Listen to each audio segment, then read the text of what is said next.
Back in 1996, when it used to snow still, Joey built an ice fortress to defend against his many enemies. Mika helped. A little, or as best she could, since she was still so little herself.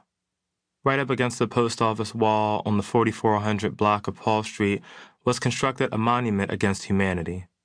There seemed to be no rush, as the snow fell all day and night forever, and in such a way that it was never exhausted by Joey's need to use it up. First, he shoveled as much of it as he could up against the orange-red bricks that shielded the post office. Mika followed behind him with snow cuffed in her hands, adding kid-sized lumps on top of the structure.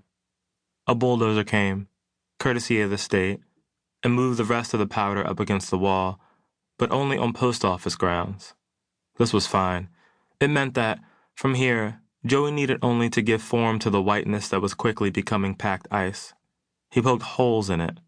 He dug tunnels all through the mound and shaped sharp edges on the outside with a skull in the center, like a replica of Castle Grayskull.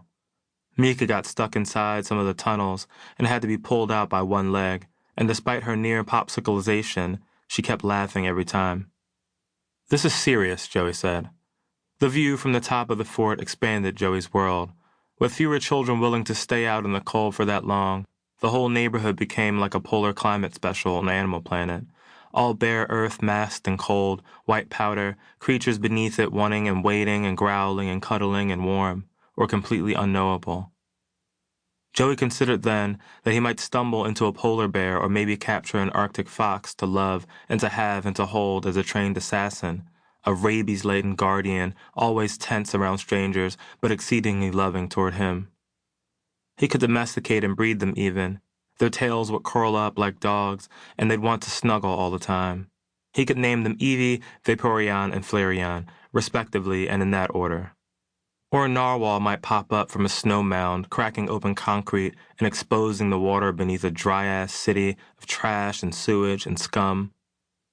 There was definitely water if you went deep enough, somewhere down there. But there was also security in the blanket of white powder over everything.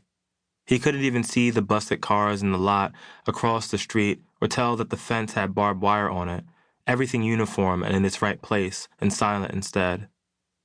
The streets were full of rage, but felt empty. Snow would not stop falling. "This is the best fort in human history," he told his little sister. Mika, wearing checker-patterned oven mitts to keep warm and one of those big puffy jackets that make little kids look like marshmallows, stared up at him like he was insane. She looked bored tucking her cookware-covered hands in her jacket pockets and trying not to slide down off the top of the fort. Joey went on. "This fort," he said, "is going to protect us from bears and yetis." By which he really meant Ray and Darren and other neighborhood boys, but also Pop-Pop and the adults in the house, who he wished were actually just bears and yetis. "Joey," Mika said, "I'm cold." Joey had never seen a black person so blue. She looked almost like a Smurf and could hardly quit trembling enough to speak. "You should go inside by the oven," Joey said, "or else you're gonna die." And off his sister went, tumbling down the fort and waddling inside to warm up by the oven, leaving Joey alone outside, staring through the blizzard, dreaming to himself and unable to feel his hands or feet in the slightest. He could almost forget he had a body.